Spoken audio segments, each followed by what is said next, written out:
안녕하세요. 솜녀입니다.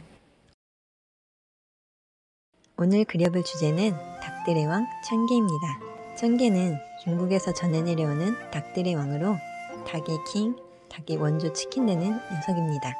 이 녀석은 이름 그대로 천상에 살던 녀석인데 무려 휘황찬란한 황금닭이라 금계라고도 불리는데요. 그럼 골드 치킨 킹 되겠네요.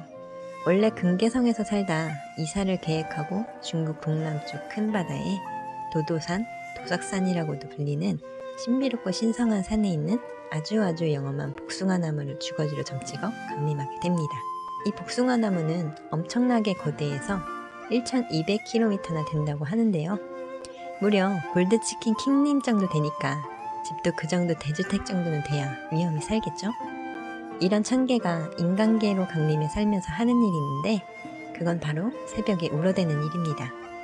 얼핏 울기만 하고 하는 일 없는 것처럼 보이지만 이 울음소리는 사실 인간 세계에 굉장히 중요한 역할을 합니다.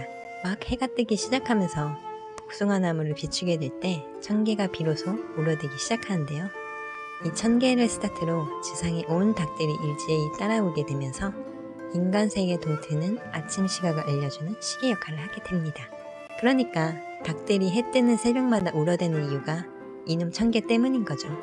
지금이야 시계가 있으니까 닭 울음소리가 쓸모가 없어졌지만 시계가 없었던 옛날엔 시계 역할을 했었던 닭들의 역할이 굉장히 큰 비중을 차지했었던 거죠. 그래서 옛 중국 사람들은 해가 떠오를 때 닭들이 울기 때문에 닭이 해를 가져온다고 믿어서 매년 7월 초일에 닭을 잡았다고 합니다. 해를 가져다주는 닭을 잡음으로써 견우와 직녀가 영원히 헤어지지 않고 만날 수 있을 거라는 믿음 때문이었다고 하네요.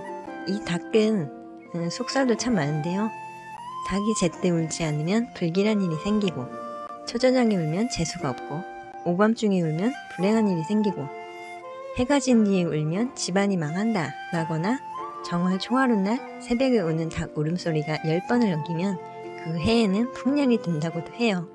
또 정월 초하룻날에 닭을 먹으면 시어머니의 미움을 사게 된다고 하기도 하고요. 임산부가 먹으면 아기 피부가 닭살처럼 된다는 썰, 그리고 닭에 관련된 날에 닭을 잡아먹으면 닭들이 잘 자라지 않는다고 해서 그날은 닭잡기를 꺼렸다고도 합니다.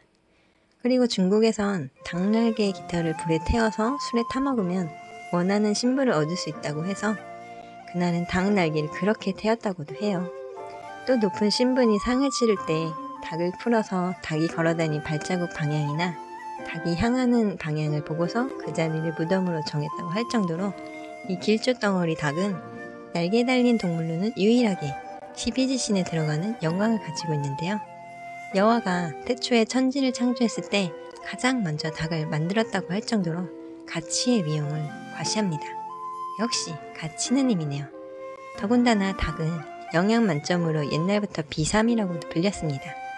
풀이하면 날아다니는 산삼인데 날아다니는 산삼이라니 뭔가 생각하면 웃기긴 한데 근데 옛날 속설 중에 웃긴 게 닭 날개를 먹으면 바람난다고 하잖아요.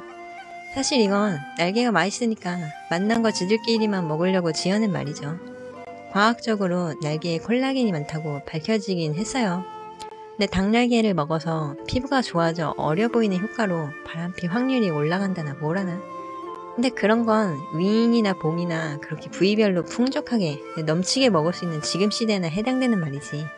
솔직히 옛날에 닭 먹을 기회가 있었으면 얼마나 있었다고 콜라겐을 그렇게 섭취할 수 있었겠어요. 설령 먹는다 쳐도 고기가 옛날에 얼마나 귀했는데 손님한테나 주겠지. 먹어봤자 얼마나 먹겠습니까? 게다가 어차피 날개 2개 다 먹지도 못하게 할 거면서 그냥 지들끼리 좋은 거 다 먹으려고 사기친 거예요. 이건 뭐 마치 선풍기 틀고 자면 죽는다 라는 괴담이랑 동급 수준인 거죠. 이 닭은 맛도 맛이지만 풍요와 다산의 상징으로도 여겼습니다.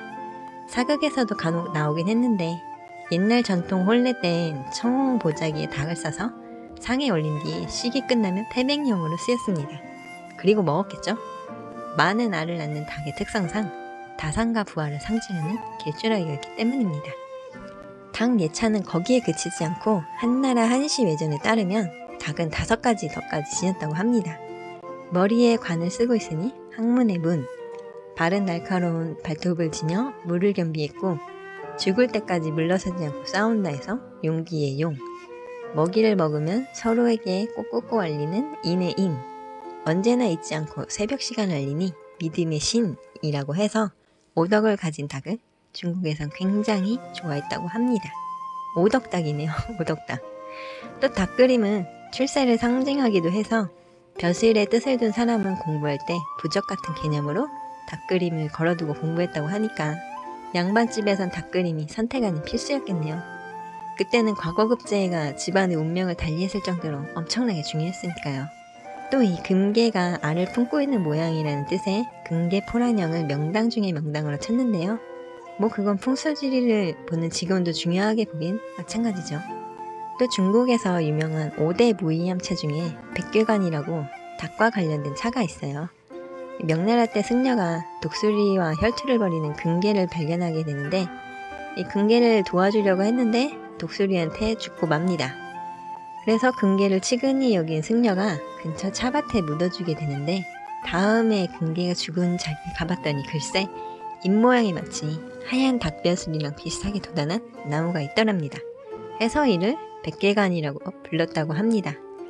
여기서 독수리한테 장렬히 전사한 이 금계는 천계가 아니라 금계라는 품종이 따로 있는 관상용 닭을 일컫습니다.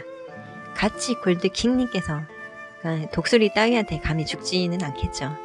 이 천계가 우는 소리가 온 세상 닭들을 따라 울게 해서 새벽 시간을 알리는 것 외에 하는 일이 또 하나가 있는데요. 그건 바로 귀신을 불러들이는 일입니다. 정확히는 불러들이는 게 아니라 귀신들이 천개 울음소리를 극도로 두려워했다고 하는 표현이 맞겠죠. 왜냐면 천개가 저택으로 삼은 이 복숭아 나무는 사실 저승세계를 연결하는 역할을 하고 있기 때문입니다. 그러니까 천개가 우는 순간 저승문이 닫혀버리기 때문에 만약 지각해서 컷이라도 당하면 영영 존재 자체가 소멸수순이라 이미 죽었어도 죽어라 이 복숭아 나무를 향해서 날아갔던 거죠. 그래서 옛날 사람들은 그 모습이 마치 닭들이 새벽에 울어서 귀신을 쫓아내는 모양새라 벽사라는 이름을 짓고 호랑이와 같이 길상의 동물로 여겨서 귀신을 쫓으려 문에 닭그림을 걸어뒀다고 해요. 천개도 천개지만 복숭아나무도 무시할 수 없는데요. 복숭아나무는 예로부터 사악함을 없애주는 신성함과 또 불로장생을 준다고 믿었습니다. 곤륜산의 서왕모가 3000년에 한 번 영생을 얻게 되는 복숭아가 열리는 복숭아나무를 가지고 있었다고 하죠. 그래서 동방삭이 이 복숭아를 훔쳐먹고 불로불사가 되었다는 이야기는 굉장히 유명하기도 하고요. 이런 영험한 만땅의 복숭아나무가 귀신을 쫓는다는 주술적 의미를 가지게 된 데에는 예라는 인물이 한 몫을 합니다.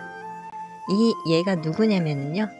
9개의 태양을 쏴서 떨어뜨렸다는 중국에 전해 내려오는 하나라 명궁 중의 명궁 아시아판 헤라클레스 되겠습니다.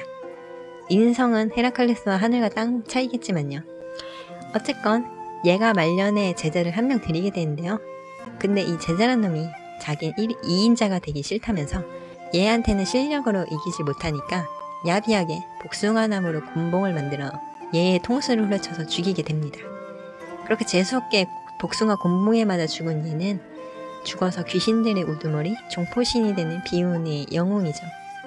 얘가 살아생전 옥황상제로부터 6괴수를 처리하라는 미션을 받아 수행했을 때 많은 요괴들을 썰어버린 전력 때문에라도 귀신들은 그때부터 얘를 죽이는 데 사용된 복숭아나무를 두려워했다고 합니다. 그리고 이 도삭산에는 천개 말고도 복숭아나무 저택 근방에 입주해 살고 있는 두 신이 있습니다. 바로 신도와 울누죠. 이 두 신은 저승세계로 가는 문을 지키고 있는 수장들이에요. 귀신들 신상 털기 전문 신입니다. 신상을 탈탈 털어서 귀신들한테 만약 빨간 줄이 있으면 인정사정 없이 복숭아나무로 만든 화살로 쏴버린 뒤에 호랑이 먹이로 던져버렸다고 합니다. 그래서 옛날 중국 사람들은 신도와 울누, 호랑이를 그린 복숭아나무 판자를 대문에다 걸어서 잡기를 막는 풍습이 있었다고 해요. 조선시대에도 복숭아나무로 잡기를 물리친다는 풍습이 널린 성이 있었는데요. 3월 3일 삼진날에는 복숭아꽃으로 빚은 도화주를 마신다거나 복숭아 잎으로 삶은 물로 목욕해서 악기를 물리쳤다고도 하고요. 결혼한 신부가 가마를 타고 신랑 집에 들어가기 전에 무당이 이 복숭아나무 가지로 신부가 탄 가마를 마구마구 쳐댔다고 합니다. 그런 뒤에 신부는 대문 앞에 피어든 불을 넘고서야 신랑 집에 들어갈 수 있었다고 해요. 그 외에도 복숭아나무로 비녀를 만들어 꼽는다거나 몸에 지닐 수 있는 각종 공예품을 만들어 지니고 다니면서 귀신으로부터 자신의 몸을 보호하려 했다고 합니다. 이처럼 귀신을 쫓는 데 특효인 복숭아나무 특성상 절대로 복숭아를 제사상에 올려서 안 되는 금기가 있기도 했죠. 그리고 집 마당에 복숭아나무를 길러서도 안 됐었고요. 이처럼 여러모로 닭은 옛날에도 그렇고 지금도 몸바쳐 치킨이 되어주시는 은혜로운 존재임을 다시 한번 깨닫게 되네요. 네, 지금까지 청개에 대해 알아보고 그려봤는데요. 즐겁게 보셨으면 좋았겠고 감사합니다.